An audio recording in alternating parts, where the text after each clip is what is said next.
C'est dans une salle de l'Assemblée de la République qu'a eu lieu cette cérémonie de décoration. Cérémonie durant laquelle la Fédération ibéro-américaine des luso-descendants a attribué l'ordre Dom Afonso Henriques à José Luis Carneiro, ministre de l'Intérieur du gouvernement portugais, à Berta Nunes, député, à Paola Machado, journaliste de RDP International, et à João Pina, entrepreneur en France et bienfaiteur des communautés portugaises. C'est sous la présidence d'Emmanuel Afonso, une des fondatrices de l'Observatoire des luso-descendants, que s'est tenue cette solennelle cérémonie. Nous avons profité de cette cérémonie pour faire plus ample connaissance avec João Pina. João Pina est un entrepreneur portugais installé en France qui a créé un groupe de sociétés portant son nom et qui a aussi créé la Fondation Pina qui a pour but d'aider les Portugais dans la détresse, que ce soit en France, au Portugal ou encore au Venezuela dans lequel la situation économique est une des plus difficiles du monde. Nous en avons profité pour nous entretenir avec lui et connaître ses motivations et ses actions.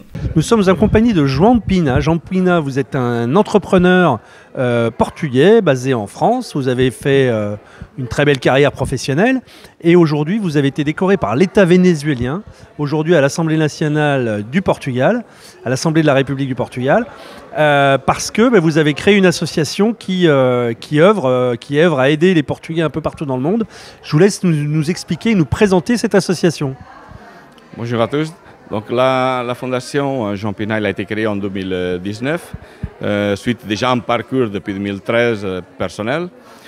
Cette fondation ouvre vers les gens qui ont des besoins au niveau social, surtout les personnes âgées, les enfants placés par la DAS. Beaucoup les enfants placés par la DAS parce que les enfants, ils n'ont rien demandé de venir au monde. Ils souffrent des violences domestiques, des abus sexuels, entre autres, et des cas vraiment très difficiles, même pour nous en tant qu'intervenants. On aide en France, on aide au Portugal et aujourd'hui j'ai été décoré par la Venezuela, donc par la Fédération vénézuélo-américaine, parce qu'on a aidé là-bas aussi la communauté portugaise avec des paniers de Noël, entre autres. Donc c'est très difficile d'aider le Venezuela, tenu compte des circonstances, parce qu'on ne peut pas envoyer des biens matériels, c'est-à-dire que la partie alimentaire ou la partie vestimentaire, c'est pratiquement impossible.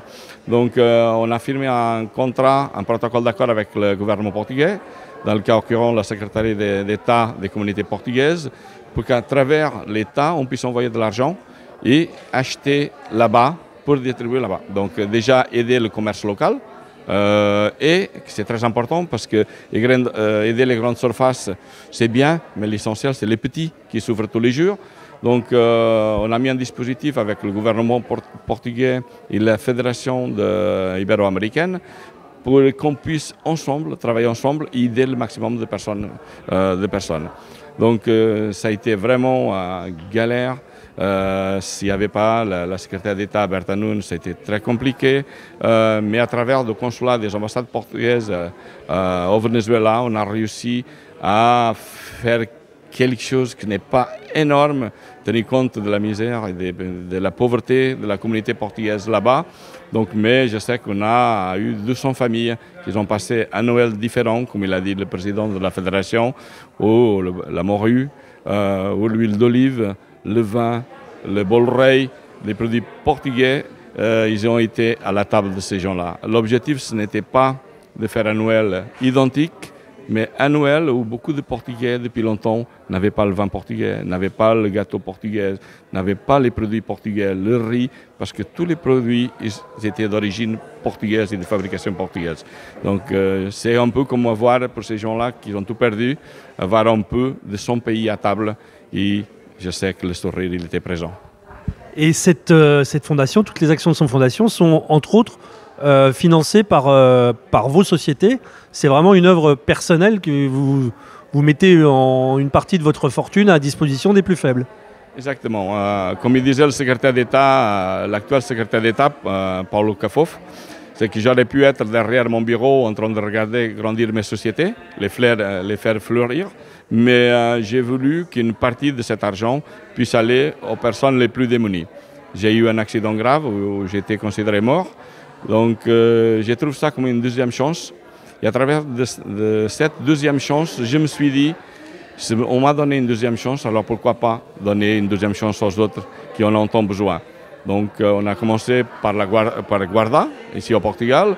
On a élargi un peu au district de Guarda. Aujourd'hui, on a implanté une bonne quinzaine de conseils, 4 districts.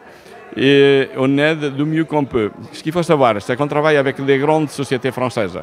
Carrefour, Lidl, Leader Price, Auchan, et tout ce qu'eux, ils n'en ont pas besoin, ou qui est en date limite 3-4 mois, ils nous le donnent. Donc après, il y a toute une logistique qui se met en place. Je travaille avec des grosses sociétés portugaises de transport, TBM à Guarda, 300 véhicules, Honor, Transnos, Mesquita.